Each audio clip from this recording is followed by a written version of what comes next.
எல்லோருக்கும் வணக்கம். இன்றைக்கி பச்சை பயிறு கட்லட் எப்படி செய்யலாம்னு சொல்லிட்டு பார்க்கலாம் வாங்க. பச்சை பயிரை நைட்டே ஊற வச்சு எடுத்து வச்சுருக்காங்க.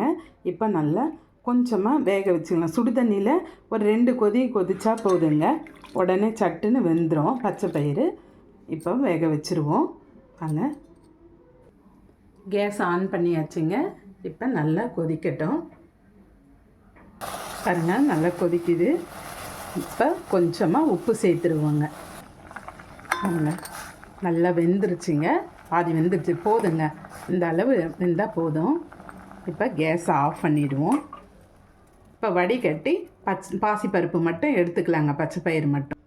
இந்த தண்ணீரை வடிகட்டிட்டு இப்போ பாருங்கள் நல்லா வெந்திருக்கு. இப்போ ஒரு மிக்ஸி ஜாரில் ஒரு ஓட்டி எடுத்துக்கலாம். கொஞ்சம் குறைப்பாக அரைச்சி எடுத்துக்கிட்டால் போதுங்க. இந்த அளவு அரைச்சி எடுத்துக்கிட்டால் போதுங்க. பாருங்கள், பச்சை பயிரோட பன்னீர் சேர்த்து தாங்க கட்லெட்டு நான் பண்ண போகிறேன். பன்னீர் நம்ம பாதி பன்னீர் துருவி எடுத்துக்கலாங்க. கேரட் துருவுறோம்ல, அந்த மாதிரி பாதி எடுத்துக்கலாம். பாருங்கள், பாதி எடுத்துட்டேன். இப்போ துருவிக்கலாம். பாருங்கள், இந்த மாதிரி துருவி எடுத்துக்கலாம். நம்ம இந்த பைண்டிங் பண்ணுறதுக்கு அந்த கட்லெட்டுக்கு மைதா மாவோ பிரெட் க்ரம்ஸோ எதுவுமே தேவையில்லைங்க. இந்த பன்னீர் வச்சு தான் நம்ம செய்ய போகிறோம். வாங்க, இப்போ கேஸ் ஆன் பண்ணி கடாய் வச்சுருவோம்.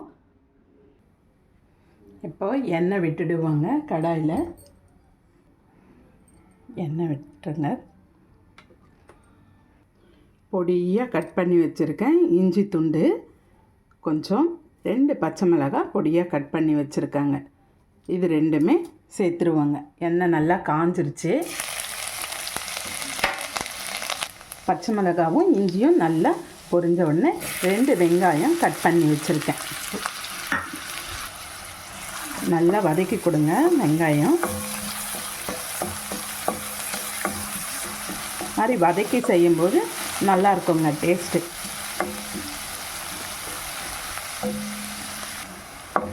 வெங்காயம் நல்லா செவந்துருச்சுங்க. இந்த நேரத்தில் சிம்மில் வச்சுக்கோங்க. இப்போது 1 ஸ்பூன் தனியா பொடி, 1 ஸ்பூன் சீரக பொடி சேர்த்துருவோம். Garam masala 1 spoon, Kashmiri chilli 1 spoon சேர்த்துக்கோங்க. தேவையான அளவு உப்பு சேர்த்துக்கலாம். பச்சை பயிரில் கொஞ்சம் போட்டேன் வேக வைக்கும்போது, இப்போ இது கொஞ்சம் போட்டுக்கலாம். கலந்து கொடுத்து இப்போ கேஸ் ஆஃப் பண்ணிடுவோங்க. கடாயில் இருக்க சூடே போதும். இப்போ நம்ம அரைச்சி வச்சுருக்க இந்த பச்சை பயிரை சேர்த்துருவோங்க. நல்லா கலந்து கொடுங்க. இந்த பன்னீர் சேர்த்து நம்ம உருண்டை பிடிக்கணுங்க. இப்போ மசாலாலாம் நல்லா ஒன்றா கலந்தாச்சுங்க. இப்போ கொத்தமல்லி தழையை கொஞ்சம் போட்டுருவோம். பொடியை கட் பண்ணி சேர்த்துக்கங்க.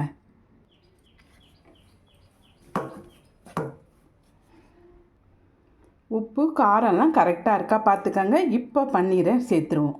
நம்ம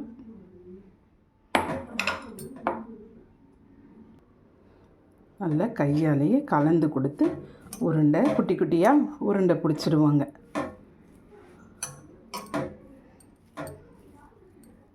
பாருங்கள், இந்த சைஸு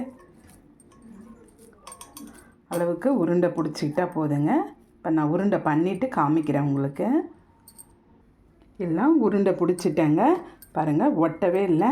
நல்லா அழகாக லட்டு மாதிரி வந்திருக்கு. மொத்தம் நான் 200 கிராம் பாசி பருப்பு போட்டேன், பச்சை பயிறு. அதுக்கு 11 உருண்டை வந்துச்சுங்க. இப்போ கட்லட் மாதிரி நம்ம தட்டி பொரித்து எடுத்துக்கலாங்க. நான் டீப் ஷாலோ ஃப்ரை தாங்க பண்ண போகிறேன். கொஞ்சமாக எண்ணெய் சேர்த்துக்கங்க. இந்த மாதிரி தட்டி எடுத்தாச்சு. ரெடி பண்ணி வச்சுட்டு இப்போ ஒன்று ஒன்றா நம்ம வச்சு எடுத்துக்கலாங்க.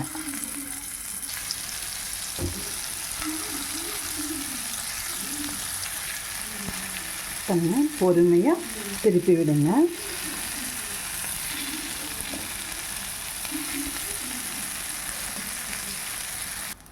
ரொம்ப சாஃப்டாக இருக்குங்க. ரிச் ப்ரோட்டீன் இந்த கட்லெட். பன்னீர் பச்சை பயிறு வச்சு செஞ்சுருக்கோம் இல்லைங்களா. குழந்தைங்களுக்கு பசங்களுக்கு லஞ்ச் பேக் பண்ணும்போது வச்சு கொடுங்க, அவ்வளோ அழகாக விரும்பி சாப்பிட்டு வருவாங்க. நீங்களும் ட்ரை பண்ணி பாருங்கள். அப்படியே பட்டர் மாதிரி இருக்குங்க, கட் பண்ணி அப்படியே சாப்பிட்றதுக்கு டேஸ்ட்டும் வேறு லெவலாக இருக்குது.